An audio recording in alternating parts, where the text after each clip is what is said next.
다른 그 전신 갑주들에 비해 몇 가지 부연 설명이 들어가 있는 것을 저희가 발견할 수 있습니다. 모든 것 위에, 모든 불화살, 봐도 덩치가 어마어마한 어떤 개념을 다루겠다라고 이렇게 느낌이 오실 겁니다. 믿음은요 진짜 큰 주제예요. 그래서 뭐 오늘 믿음에 대해서 다 얘기를 하려면 시간이 모자르죠. 근데 오늘은 이 전신갑주, 믿음의 방패, 요 부분의 믿음에 대해서 좀 얘기를 하려고 합니다. 당신은 믿음이 있으십니까? 아멘. 어떻게 잘 대답하시네요. 이게 솔직히 단순한 질문이 아닙니다. 되게 큰 개념이기 때문에 당신 믿음이 있습니까? 할 때 하나님의 존재가 있는 걸 믿어요랑 그 존재론적인 믿음, 아니면 신뢰합니다 라는 믿음이 또 있고, 신뢰 정도가 아니라 완전한 의존의 믿음이 또 있고, 여러분 믿음이 은사라고도 나오는 부분도 있잖아요. 당신은 믿음이 있습니까? 그럼 은사를 말하나? 그러니까 정말 큰 주제라는 거예요. 네. 근데 저희가 오늘은 믿음의 방패에 대해서 좀 얘기를 해보려고 합니다. 이미 우리가 나눴듯이 진리 나눌 때 어땠나요? 예수 그리스도께서 진리 되시죠, 그렇죠? 근데 우리가 동일하게 그 진리의 삶을 살아내야 된다는 이 두 가지 측면을 같이 봐야 된다고 말씀을 드렸죠. 믿음의 전신갑주를 얘기할 때 그 예수 그리스도의 의의 흉배 했을 때 예수 그리스도의 의만 다루고 끝날 수도 있지만 그것으로 끝나는 것이 아니라 그 의에 따라 그 의의 삶을 살아야 되는 우리의 책임 또한 있다라는 거를 계속 연결해서 얘기를 했어요. 왜냐면 예수의 의가 있는데 내가 그 의로운 삶 안에 속하지 않으면, 제가 벗어나게 되면은, 기억나시죠? 계속 범죄하고 계속 악의를 꿈꾸고 막 그러면은 스스로 나오게 돼 있어요. 스스로 그 의의 흉배 안에 거하지 못하고. 그렇기 때문에 항상 우리가 하나님의 전신갑주 다룰 때는 예수 그리스도가 이미 우리의 의의 흉부이시죠. 예수님께서 벌써 의의 호심경을 착용하셨기 때문에, 그렇죠? 그리고 우리는 어디에 속한다?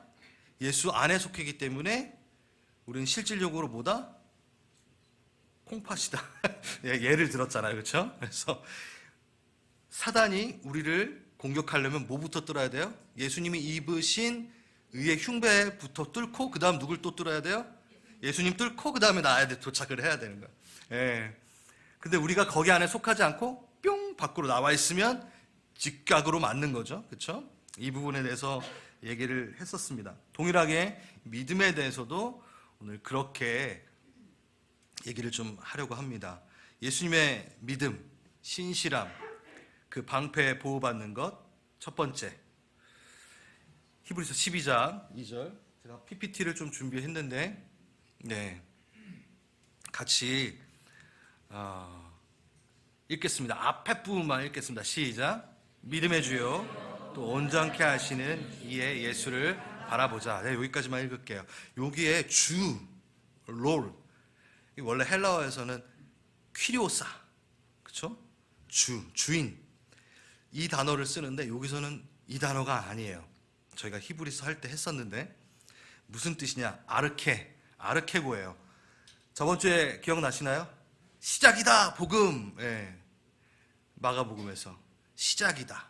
아르케는 시작이다라는 뜻을 갖고 있어요. 그럼 믿음의 뭐다?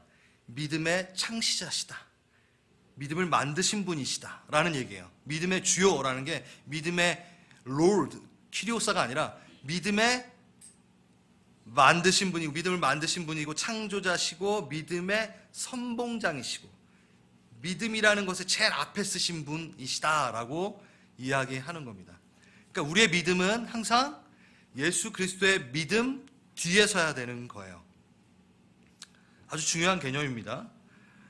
그래야지만이 우리는 그 온전케 된 믿음 안에서 수혜를 입는 일이죠. 나의 믿음이 앞장서게 된다면, 내가 선봉장이 되어진다면 어떤 일이 일어나냐면, 내가 잘 믿었기 때문에 구원을 얻는 것. 믿음으로 구원 얻는 거 맞지 않나요? 근데 그 믿음이 내가 잘 믿었으니까 구원을 얻는 거예요. 자, 내가 행위를 잘 지켰으니까 구원을 얻는 거랑 뭐가 틀려요? 내가가 들어가는 거예요. 믿음으로 구원을 얻는다는 것도 내가 잘 살아내가지고 행위로 구원을 얻는 거랑 내가 잘 믿어가지고 구원을 얻는 거랑 반대편에 있는 것 같지만 똑같은 얘기인 거예요. 내가 들어가죠. 내가 잘 믿은 것과 내가 잘 행한 것, 그래서 내가 잘해서 구원을 얻는 것 아니라는 거예요. 믿습니다. 예, 이거 조심해야 돼요. 예, 좋은 얘기인데 나의 믿음이 확고하고 내 믿음의 분량이 커서 문제들을 해결하고 일이 잘 풀린다면 누구의 공로가 큰 건가요? 내 믿음의 공로, 내가 공로가 큰 거예요. 내 믿음이 확고했기 때문에. 그럼 예수님 한 게 뭐 있어? 이렇게 되면 안 돼요. 이게 믿음에 대해서도 잘 다루어야 됩니다. 우리는 믿음이 부족해서 문제가 될 때도 있지만 생각보다 우리의 믿음이 너무 커서 문제가 될 때가 또 많아요. 내 믿음의 확고함이 하나님을 끌고 올 수 있는 것처럼 나의 믿음의 확고함이 예수를 끌고 오는 듯한. 그래서 여러분, 오히려 내 믿음이 절망을 맛봤을 때, 내 믿음이 물거품되어 바닥을 쳤을 때 그리스도의 믿음이 발견되기 시작할 때가 있어요. 참 묘하죠? 내 믿음이 바닥을 쳤을 때 오히려 그리스도의 믿음이 이렇게 솟아나요. 발견돼요. 갈라디아서 2장 20절 봅니다. 내가 그리스도와 함께 십자가에 못 박혔나니 그런즉 이제 내가 사는 것이 아니요 내 안에 그리스도께서 사시는 것이라. 이제 내가 사는 것은 육체 가운데 사는 것이 아니라 나를 사랑하신 하나님의 아들을 믿는 그 믿음 안에서 사는 것이라. 너무나 귀한 말씀입니다. 그 뒤에 부분 한번 보십시오. 하나님의 아들을 믿는 믿음 안에서 사는 것. 익숙하죠? 하나님의 아들을 믿는 믿음 안에서 사는 것. 근데 이 번역이요, 조금 아쉬움이 있어요. 이게 목적격으로 번역이 됐는데 이 헬라어 단어는 소유격으로도 번역이 가능해요. 근데 한국 성경에는 목적격으로 번역을 해버렸는데 영어 성경을 보면요, 소유격으로 번역을 했어요. 뭔 소린가 이렇게 하실 수 있는데 I live by faith in the Son of God. 누구의 믿음 안에 사는 거예요? 맞아요. 살 수 있는 거는 내 믿음으로 살아가는 게 아니라 예수의 신실함, 예수의 믿음. 그러니까 신실함이 피스티스군요. 이 나오는 헬라어 단어가 예수의 신실함으로 내가 살아갈 수 있다라고 말하는 거예요. 그러니까 예수의 믿음 안에 내가 살아간다라는 얘기예요. 하나님의 아들의 믿음으로 우리가 살아간다. 이게 문맥을 봐도 그게 맞아요. 그리고 로마서 갈라디아서에 보면 바울의 신학에 따르면 이걸 소유격으로 당연히 번역하는 게 맞습니다. 누구의 확실? 누구의 신실함? 누구의 확고? 예수님의 그 확고하심, 내가 널 살릴 거야 라는 그 확고함 때문에 우리가 살 수 있다라고 얘기하는 거죠. 그 예수를 믿는 나의 믿음이 날 살리는 게 아니에요. 그래서 앞에서 오히려 나의 믿음이 절망을 맛봤을 때 예수 그리스도의 믿음을 발견하기 시작한다라고 제가 말씀을 드렸던 거죠. 이걸 기초 삼아 두 번째 믿음의 방패. 도대체 나는 무엇을 믿는 것인가? 지금 영적 전쟁 전신갑주를 다루고 있습니다. 사단의 불화살을 막아내는 믿음의 방패. 여러분, 사단이 가지고 있는 수준의 무기로는 비등비등하기 때문에 이길 수 없어요. 그러니까 사단이 갖고 있는 무기보다 훨씬 월등한 무기로 우리는 싸워야 되는 것을 압니다. 야고보서 2장 19절에 놀라운 말이 있습니다.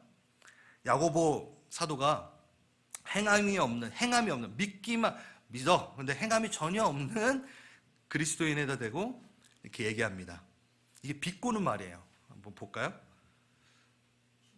너가 하나님은 한 분이시를 믿느냐? 잘하였도다. 귀신들도 믿고 떠느니라. 이렇게 얘기하는 거예요. 구절 좀 보여주세요. 제가 안 드렸군요. 죄송합니다. 너무 기분 나빠서 제가 안 올렸나 봐요. 야고보가 뭐라고요? 그래?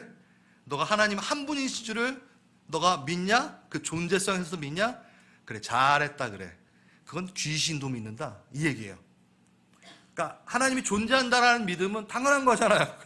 그 믿음은 다 갖고 있어. 지금 내가 말하는 믿음은 그 얘기를 하는 게 아니야 라고 얘기를 하는 거예요. 자, 이게 뭐냐, 우리 안에 지식적인 존재론적인 믿음만으로는 귀신도 갖고 있는 무기예요. 무기라기보다는 알고 있는 거예요. 그러니까 그걸로 우리는 대적할 수 없어요. 그걸 뛰어넘는 믿음으로 우리는 싸워나가는 겁니다. 존재론적인 믿음을 뛰어넘어. 근데 여러분, 존재론적인 믿음도 헷갈리시진 않으시겠죠? 하나님 계세요 막 이러지 마세요. 하나님 계십니다. 근데 그걸 뛰어넘는 믿음이 뭘까요? 전적인 신뢰, 순복하는 믿음. 이 믿음으로 우린 싸우는 거예요. 존재성의 믿음으로 싸우는 게 아니에요. 또 하나, 말씀에 근거한 믿음으로 우린 싸웁니다. 하나님의 신실함을 믿는 거죠. 그래서 첫 번째, 말씀에 근거한 믿음을 좀 다뤄보겠습니다. 그 다음에 전적인 신뢰의 믿음에 대해서 좀 다뤄볼게요. 말씀에 근거한 믿음.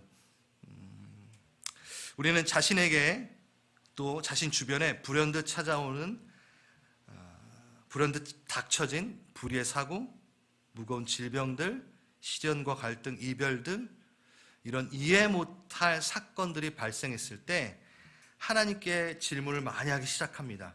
왜 이런 일이? 라고. 왜, 그리고 또 하필 나에게?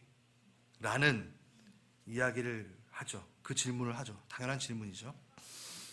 제가 오늘은 양해를 구합니다. 제 간증을 좀 할 거예요. 좀 많이 할 거예요. 많이라기보다는 평소보다. 제가 원래 제 간증을 안 하려고 하는데,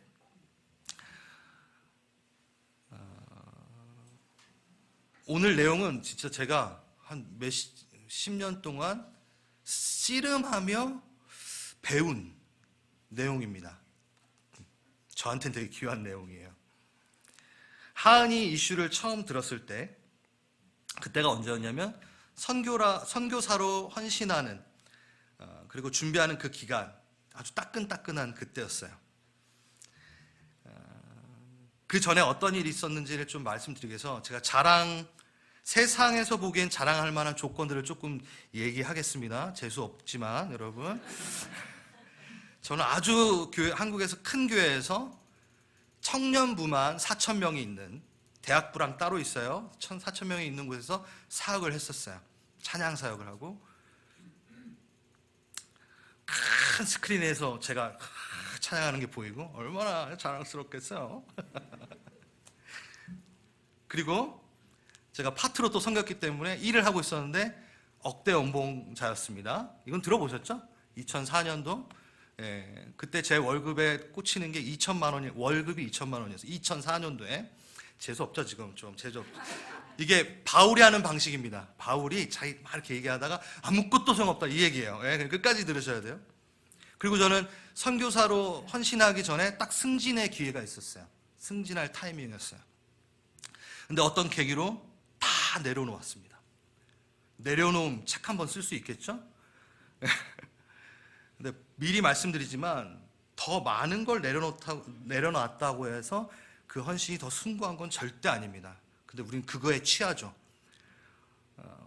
되게 막 유능하고 많은 걸 내려놓으면 와 이러는데, 그렇지 않고 그냥 헌신하면 이렇게 했는데, 정말 그 나쁜 태도입니다.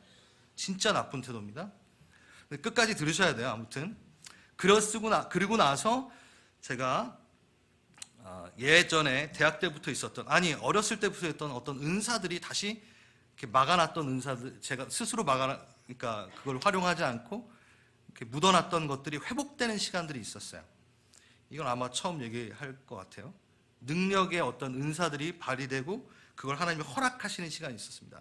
특히 병고침의 은사들이. 그래서 가까운 지인의 귀가 들리는 그러한 사역들이, 그러한 일들이 있었어요. 저도 너무 놀랬고 그분도 놀랬고 귀가 들리기 시작한 거예요. 그러니까 성경에 나오는 그런 일들이 일어난 거죠. 사시였던 분이 눈이 돌아오는 일들이 있었고, 함께 기도하는데 오랜 피부병이 낫는 일이 있었고, 그 짧은 한 1년이 되지 않는 시간 안에 저는 이렇게 능력의 은사에 휩쓸려 있었어요. 병 고침의 은사 특별히. 틀어진 자세가 맞춰지는 거, 뭐 다리 길이 막 맞춰지는 거, 뭐 그런 거 들어보셨잖아요. 그런 걸 다 하나님이 하게 하셨고 허락하셨어요. 감기 정도 낫는 게 아니었어요. 끝까지 들으셔야 됩니다. 자랑할 만한 조건들을 다 내려놨어요. 헌신이죠. 깊은 헌신이죠. 누구에게도 자랑할 만한 헌신이죠. 그리고 엄청난 영적 회복의 은사의 그런 능력을 맛봤어요. 그리고 나서 선교사로 헌신하고 캐나다 땅으로 왔습니다. 전 캐나다를 뒤집어 놓을 것 같았어요. 맨 처음에. 부흥을 일으켜가지고 막 예? 이 정도면 할 수 있을 것 같잖아요. 근데 아무 일도 일어나지 않습니다. 그리고 1, 2년이 채 되지 않은 그때에 하은이가 15번 유전자가 없다라는 판단을 받게 됩니다. 제가 왜 앞에 이걸 얘기했을까요? 전 엄청난 헌신을 했고 엄청난 질병을 이길 수 있는 은사를 갖고 있는 듯 우리 하은이를 위해 기도했지만 낫진 않아요. 왜요? 왜 그럴까요? 제가 하은이 이슈를 얘기하지만 구체적으로 얘기를 잘 안 한 부분도 있죠. 그 15번 유전자가 글로벌 딜레이입니다. 다 늦어집니다. 근육 성장, 인지, 지금 이제 17, 18이 되는데 그렇게 살지 못하고 있잖아요. 첫 번째 의사에게 들었을 때 이걸 제가 한 번도 얘기는 안 했지만 너무 절망적이었어요. 이 아이가 전 세계 7명 중에 1명, 그러니까 데이터가 7명밖에 없다. 너무 새로운. 이 아이는 성장과정 한 17, 18살이 될 때에 다시 성장이 회귀될 수 있다.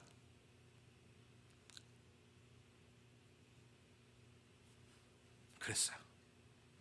절망이었죠.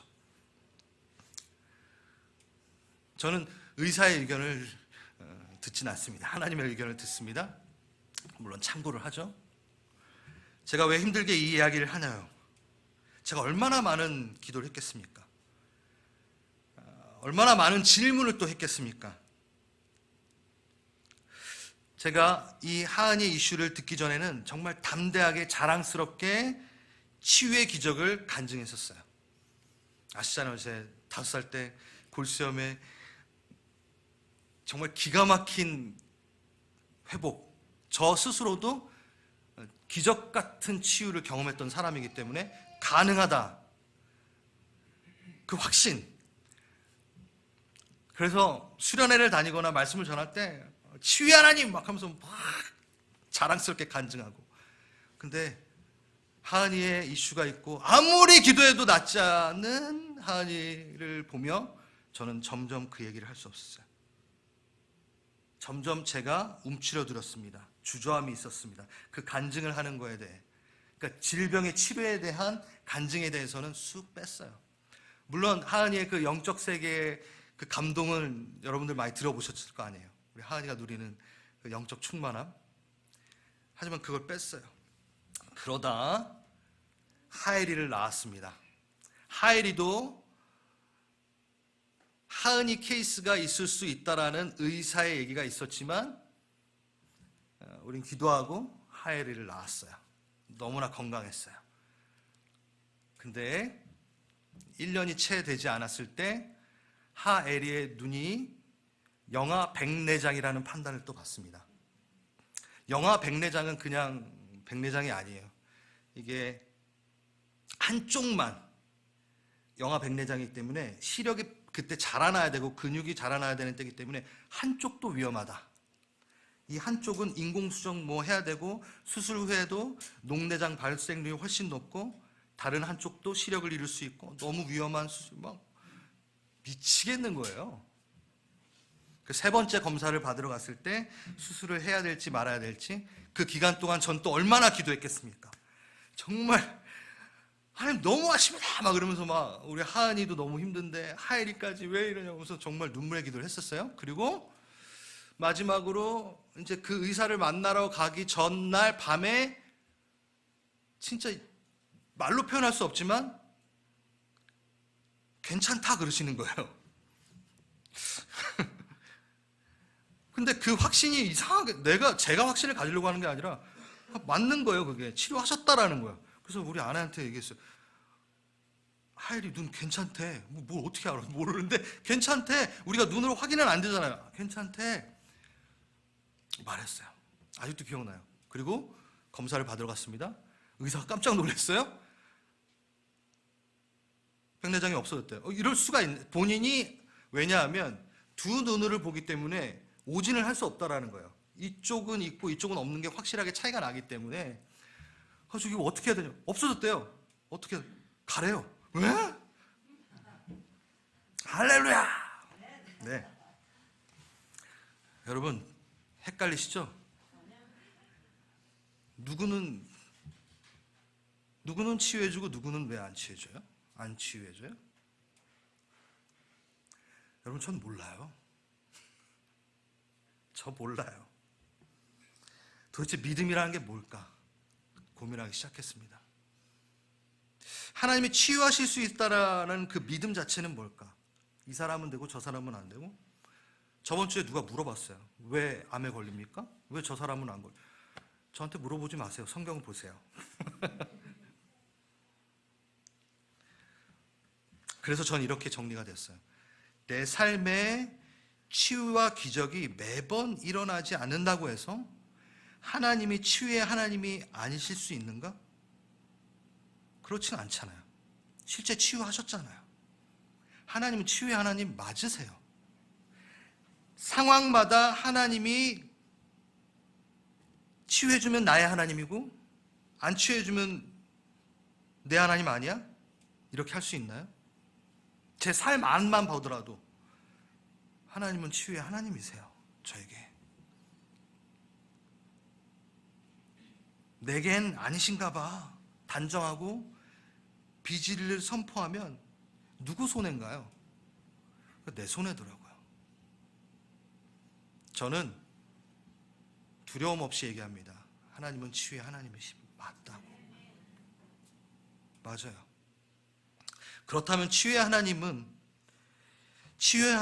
이 명확한 진리는 내 상황 케이스 바이 케이스에 따라 취할 수 있는 그의 이름이 아니에요.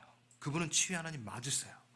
내 상황이 그것이 안 되었다고 해서 그분이 치유의 하나님이 아니실 수 없다라는 겁니다. 타협 없는 변화 없는 성경 말씀 진리를 믿을 것이냐 아니면 시시각각 변하는 내 상황을 믿을 것이냐. 성경엔 분명히 치유의 하나님이라고 선포되어 있습니다. 우리는 그걸 말씀을 근거한 믿음이라고 하는 겁니다. 내 상황을 근거한 믿음이 아니에요.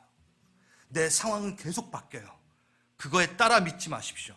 그거에 따라 하나님을 평가하지 마십시오. 말씀에 따라 하나님을 대하십시오. 사단이 아는 수준을 뛰어넘는. 두 번째, 전적인 신뢰, 순복하는 믿음입니다. 나의 많은 질문들에 답을 하지 않으셨었어요. 상당히 오랜 기간 동안 침묵하셨었어요. 근데 지금은 침묵하지 않았다 전 확신합니다. 여전히 누군가는 저희 가정의 하은이를 보며 침묵하시고 있다라고 말할 수 있겠지만 전 아니에요.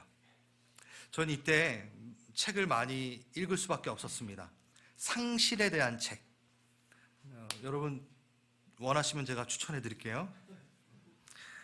믿지 않은 자, 그 책엔 이렇게 있습니다. 믿지 않은 자, 믿는 자 상관없이, 아니 아주 부도덕하고 불의한 자에서부터 신실한 신앙인에까지 동일하게 예외 없이 누구에게나 발생될 수 있는 불의의 사고를 다룹니다. 그 책에서.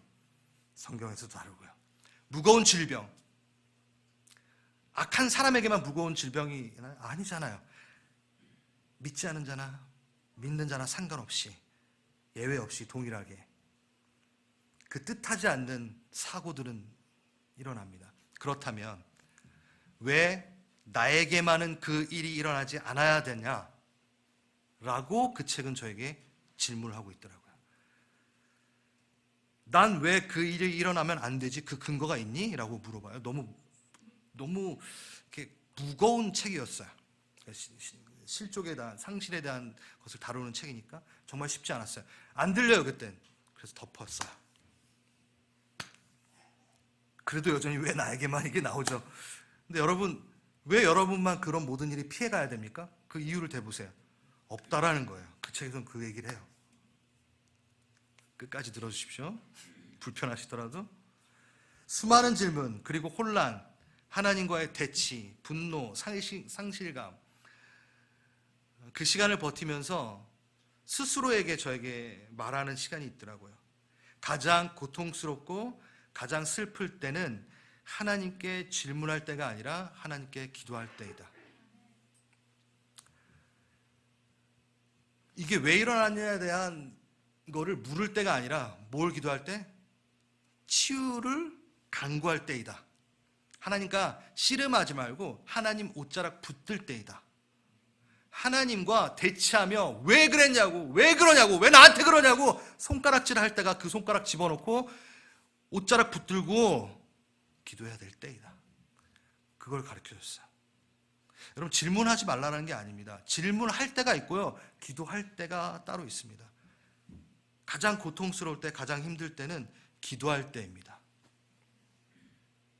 그 소식을 제가 처음 접했을 때, 하나님 소식을 접했을 때 하나님께 질문만 했다면 답은 없었어요. 계속 질문했을 때 하나님 안에서 질문하지 못했다라는 걸 저는 깨닫게 됩니다.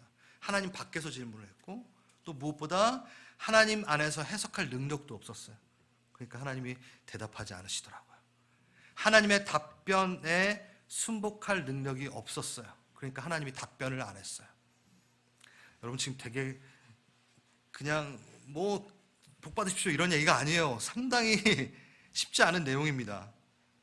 기도와 간구의 시간, 그 시간을 수없이 지나고 다시 질문할 때 저는 깨달았어요. 그 쌓인 기도와 그 시간의 힘을 통해 나는 하나님 안에서 질문하는 것을 배우게 됐고, 하나님 안에서 해석하는 능력을 가지게 됐어요. 하나님 안에서 해석하는 힘과 지혜를 얻게 됐어요. 하지만 기도를 해야 할 때 질문만 한다면 그 하나님의 힘과 지혜를 갖지 못한 채 머물러 있을 수밖에 없는 거죠. 전 그 기도의 시간을 지내며 하나님께서 대답하셨다고 저는 믿습니다. 전 그 답을 들었습니다. 한 번에 대답하지 않으셨어요. 오랜 시간 동안. 욥기를 한번 펼쳐보십시오. 욥이 맨 처음에 그 상실을 맨 처음 맞았을 때 아무리 질문해도 대답이 없었어요. 왜? 하나님 안에서 질문하지 못했고 하나님 안에서 그것을 해석해낼 능력이 없기 때문에. 욥기 마지막 부분에 하나님은 대답하시기 시작합니다. 수다쟁이처럼 말씀하시기 시작합니다. 세 번째, 신실하신 하나님. 이게 다 연결되는 건데, 여러분, 우리는 하나님을 믿는다, 신뢰한다 라는 것을 뭘 신뢰한다라는 거죠? 도대체? 우리는 하나님의 신실하심을 신뢰하는 겁니다. 자, 신실하심. 이게 또 문제예요, 근데. 하나님의 신실하심. 우리는 하나님이 신실하시다, 선하시다라고 얘기할 때, 우리 선하시다고, 신실하시다고 막 찬양할 때, 은연중에 우리는 하나님이 우리를 항상 도와야 된다라는 개념으로 강하게 인식하고 그 노래를 불러요. 주님은 신실하시죠? 그러니까 빨리 해결해 주세요. 주님 사랑이 많으시, 선하시니까. 우린 태생적으로 이기적이기 때문에 신실하신 하나님을 노래하면서도 문제를 즉각 해결하는 인생의 도우미로 하나님을 말하며 신실하시다고 얘기하고 있는 거예요. 근데 하나님의 신실하심은요, 그 얘기가 아닙니다. 내 원함과 감정에 맞춰서 이 상황 저 상황에 나의 평가서에 만족을 받아내시려고 노력해야 되는 하나님이 아니에요. 그게 신실한 게 아니에요. 서비스를 받고 신실해 라고 할 수 있는 분이 아니란 거예요. 찬양에 이런 게 있습니다. 느끼는 감정과 상관없이 내 마음 기뻐하기로 결심을 했네. 나 기뻐하리. 그 찬양 아시죠? 뭐요? 감정과 느낌 상관없이, 감정과 환경 상관없이. 이건요, 우리는 우리의 감정이 무가치하다라는 얘기가 아니에요. 감정은 하나님의 선물입니다. 그런데 나의 느낌과 감정, 이것을 무시해야 될 때가 있어요. 그 얘기하는 거예요. 왜냐하면 내 느낌과 감정은 너무 변덕스럽기 때문이에요. 진리에 기반되어 움직이지 않아요. 거짓과 속임수에 휘둘려서 내 감정이 막 길을 잃을 때가 있어요. 내 느낌과 감정 아주 개인적이기 때문에 객관화되지 않아서 아주 이기적일 때도 많아요. 내 느낌과 감정은 태생이 이기적이니까 우리가 그릇된 결정을 많이 하는 거죠. 그러니까 내 느낌과 감정대로 하나님이 신실해야 되면 그분은 신실한 분이 아니에요. 정말 내 감정대로 막 치달아 후회할 일들 여러분 많이 해봤잖아요. 내 느낌과 감정대로 하다가 자기 전에 이불킥 한다 그러잖아요. 아유, 내가 왜 그랬지? 막 이런 것들 많잖아요. 한마디로 우리는 신실하지 않습니다. 우리의 느낌과 감정은 신실하지 않습니다. 그런데 그거에 맞춰서 하나님이 템포를 맞춰서 다 들어주면 하나님도 신실한 분이 아니에요. 자, 무슨 얘기냐? 하나님이 신실하시다라는 것은 내 감정 수준에 신실한 게 아니라 하나님 자신의 계획에 대해서 신실하시라는 거예요. 하나님이 갖고 계신 계획과 뜻을 반드시 이루시는 분이다 라는 것에 신실하신 거예요. 그러니까 하나님의 신실함은 그가 나를 향해 품으신 뜻을 이루는 데 신실하신 거예요. 그렇기 때문에 그는 변치 않으신 신실하신 분이죠. 하나님의 섬세함을 의심하지 마십시오. 여러분보다 낫습니다. 저보다 나으시고요. 완전한 분, 신실하심에 우리를 맡깁시다. 최선을 다해 맡깁시다. 하나님의 때를 기다리는 믿음. 하나님의 때를 기다리는 믿음. 이건 뭔가 무기력한 기다림이 아니에요. 수동적인 기다림이 아니에요. 잘 들으세요. 하나님의 때를 기다리는 믿음은 그냥 무기력하게 있는 게 아니라 능동적인 기다림이에요. 꼴을 향해 가는, 이 땅의 현상의 꼴이 아니라 그 하늘의 개념에 하나님이 원하시는 그 꼴을 향한 아주 능동적인 기다림이라는 거죠. 하나님은 하나님의 집을 함께 통치자, 함께 누릴 동역자를 키우고 계십니다. 여러분, 그리스도의 신부. 창세기에 보면은 돕는 배필을 하나님께 주잖아요. 그 돕는 배필이 제가 주례할 때 자주 하는 건데, 돕는 배필이라고 할 때 그 배필이요, 그냥 부족한 거 하나 해주는 게 아니라 갈비뼈 한 짝을 말해요. 그러니까 완전한 동역자라는 거예요. 그 동역자를 같이 통치할 동역자를 주님은 키워내시고 계시고 기다리고 계십니다. 그게 꼴이에요. 하나님의 꼴. 근데 우리가 그 꼴을 향해 함께 가는 거죠. 예수님과 친밀히 소통하시던 하나님이 오히려 예수님께서 십자가의 길을 갈 때 하나님은 침묵하십니다. 우리도 그 경험이 있잖아요. 정말 하나님이 가장 필요할 때인 것 같은데 침묵하셔. 예수님도 그러셨어요. 예수님도 그 십자가의 길을 걸으실 때 가장 친밀하게 얘기해 주셔야 된다는 그때에 하나님은 침묵하십니다. 침묵과 같은 그 시간, 그것은 나를 포기하고 버린 것이 아니라 내가 감당해야 되는 자리, 상급의 자리로 데려가기 위한 하나님의 방법이에요. 면류관을 얻게끔 하시기 위한 하나님의 침묵입니다. 다 이해는 안 되지만 버티는 게 바로 신앙일 때가 있습니다. 버티다 못해 믿음이 다 파산한 것 같다 해도 그냥 그 파산된 믿음 갖고 앞으로 나아가십시오. 하나님께 엎드리십시오. 많은 질문을 뒤로 한 채 주님 말씀하소서, 주의 종이 듣겠나이다. 주의 뜻을 이루소서. 사무엘의 고백처럼. 어떠세요, 여러분? 그렇게 가보시겠어요? 저는 이럴 때 제일 신나는 게 뭔지 아세요? 여기저기 함정을 파고 걸리기를 바라고 킥킥거리고 있는 사단이 어머 안 걸려들었어 하고 좌절을 맛보는, 야 이때쯤은 얘 하나님 욕해야 되는데 하나님한테 sat대질 해야 될 텐데 안 걸려들어. 아세요? 막 사단이 어떻게 해서든 막 믿음을 막 떨어뜨리려고 하나님이랑 나랑 막 이렇게 대치하게 하려고 막 별의별 짓을 다 해요. 킥킥거리면서. 거기에다 대고 뭐예요? 꺼져. 난 하나님 편이야. 하나님이 내 편이 아니고 내가 하나님 편이야. 내가 하나님께 속했어. 내가 왜 하나님한테 뭐라 그러니? 죄악이, 악이 그것을 낳았는데 날 숨쉬게 하는 그 하나님께 내가 왜? 전 그때가 가장 신납니다. 이긴 것 같아요. 진짜 무릎 꿇을 때 주 사랑이 날 숨쉬게 해. 오늘 찬양 마지막 곡, 와, 제가 정말 많이 불렀던 이 가사 내용 끝까지가 완전히 제가 마무리 한번 합니다. 이제 불화살을 언제 쏘나요, 사단이? 불화살은 언제 쏘나요? 그냥 일반적으로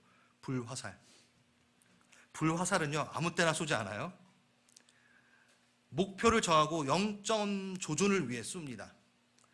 그러니까 불화살을 막 쏘지 않아요. 불화살이 하나 총 날아가면 저기에다 쏘라는 거구나 하고 나머지 화살들이 그곳을 향해 막 날아가는 거예요. 아시겠어요? 요새 그 드라마 보시나요? 그 뭐지? 고려 거란 전쟁인가 그거? 거기 보면 불화살 나오는데 그 불화살이 다 불화살을 쏘는 게 아니라 대장이 0점 조준 딱 저쪽에다 불화살 표지 저쪽에 쏴! 그럼 사단이 팍 쏴요. 그럼 졸개들이 그냥 그때부터 화살을 막 쏘는 거죠. 불화살은 그거예요. 시작의 불화살을 무력화시킵시다. 그러면 나머지 화살도 안 날아와요, 여러분. 예? 제가 군대 장교 출신이라 이런 거 너무 좋아하거든요.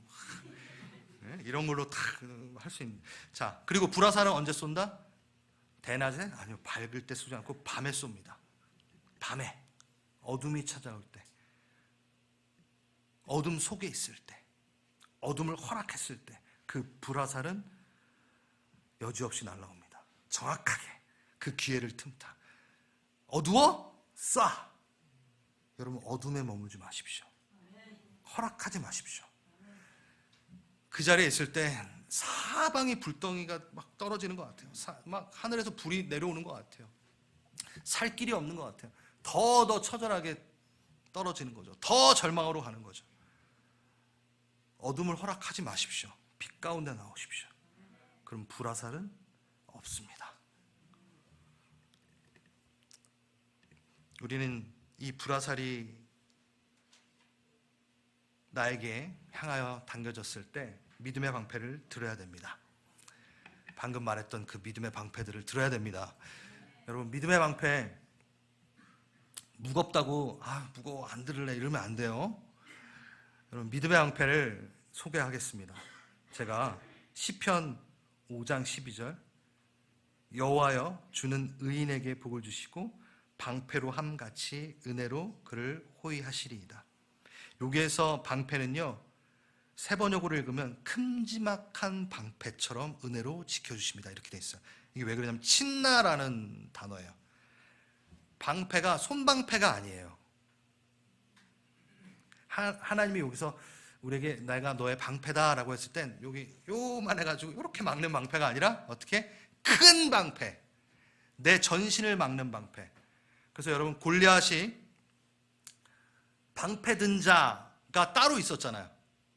그러니까 그러니까 방패를 드는 것 자체가 상당히 무거운 일이에요.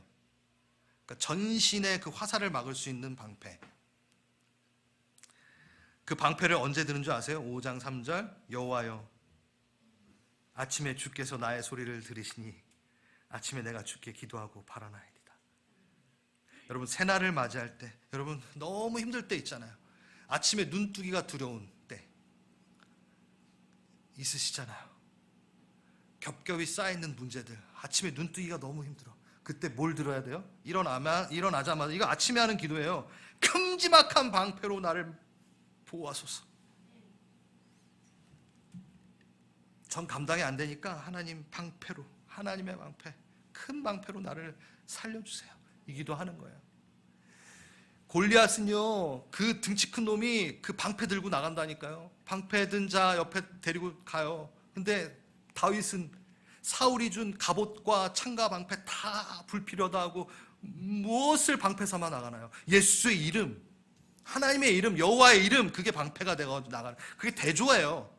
사무엘상 보면요, 계속 희한하게 골리앗이 방패 든 자 뒤에 가더라, 방패 든 자 뒤에 가더라, 2번이나 나와요. 그 골리앗 정도면 안 갖고 나갈 것 같은데. 대조시키는 거예요. 세상이 말하는 그런 방패가 아니라 하나님이 우리의 방패 되신다. 아멘. 믿음의 방패를 든다는 것, 제가 방패를 한번 소개해 드리겠습니다. 자, 됐나요? 저 보이시나요? 자, 마이크 좀 켜주세요. 저 보이시나요? 안 보이시죠? 아이고, 이렇게 방패에 숨는 거예요. 여러분, 믿음의 방패 뒤에 숨는다라는 게 이겁니다. 믿음의 방패 뒤에 서는 거예요. 다윗이 그렇게 했어요. 하나님 뒤에 숨는 겁니다. 그의 신실하심에 숨는 겁니다. 내 신실함이 아니라. 그럼 뭐 해야 돼요? 자세를 낮춰야 돼요. 그리고 무릎을 꿇어야 돼요. 하나님의 언약을 기억하며 기도하는 시간, 하나님을 붙드는 예배하고 아버지 앞에 나아가는 시간, 그 시간이 있는 거예요. 그의 말씀을 기억하는 거예요. 방패 뒤에서 기도하는 겁니다. 여호와는 나의 목자시니 내게 부족함이 없습니다. 그가 나를 푸른 풀밭에서 쉬게 하시고 나를 잔잔한 물가로 인도하사 쉬게 하십니다. 나에게 새 힘을 주십니다. 자신의 이름을 위하여 주님은 나를 의로운 길로 인도하십니다. 내가 음침한 죽음의 골짜기를 지난다 해도 나는 겁나지 않아요. 그것은 주님께서 나와 함께 계시기 때문입니다. 주님의 막대기와 지팡이가 나를 든든하게 보호해 주십니다.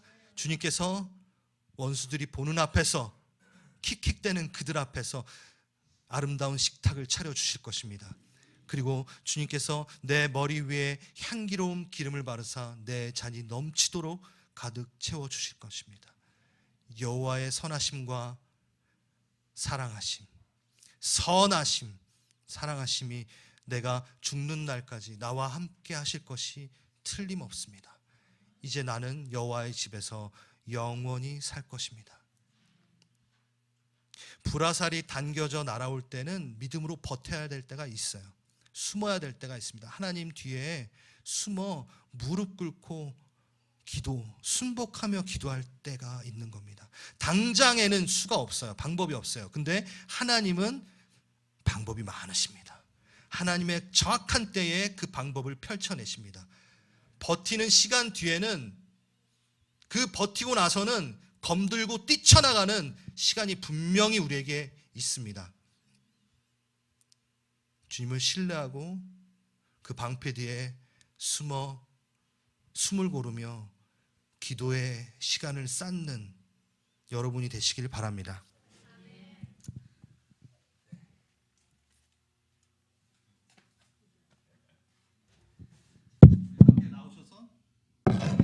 찬양팀 나오셔서 찬양을 좀 하겠습니다. 그냥 앉아서 기도의 시간을 좀 잠깐 갖고,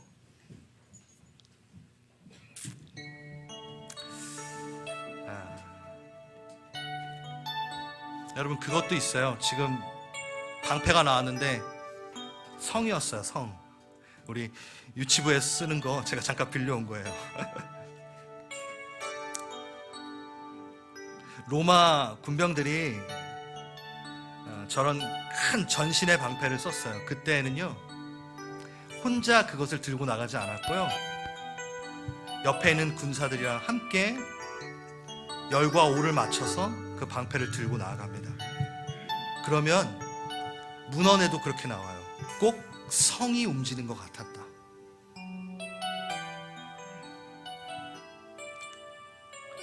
함께 있습니다. 여러분의 공동체가. 여러분, 사단은요, 혼자 떨어져 있는 사람을 기가 막히게 잘 알고 공격합니다. 옆 공간이 많이 나거든요.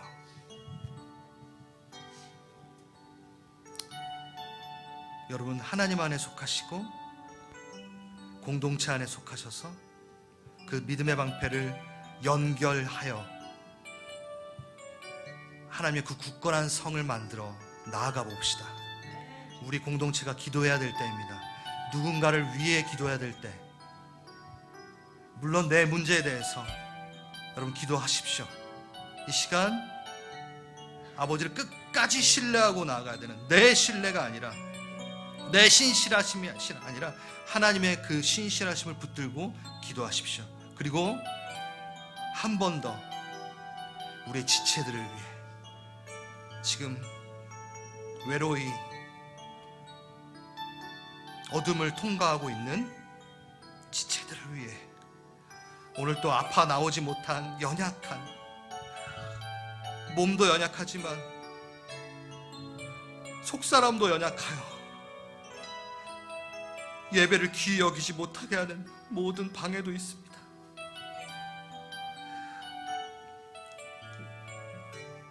같이 막아서 줍시다. 지금 구원의 열차를 타야 되는, 예수를 만나야 되는 내 가족도 있습니다. 그들을 위해 기도합시다. 나를 위해 기도하고 또 그들을 위해 기도하는 시간을 잠깐 갖겠습니다. 기도합니다.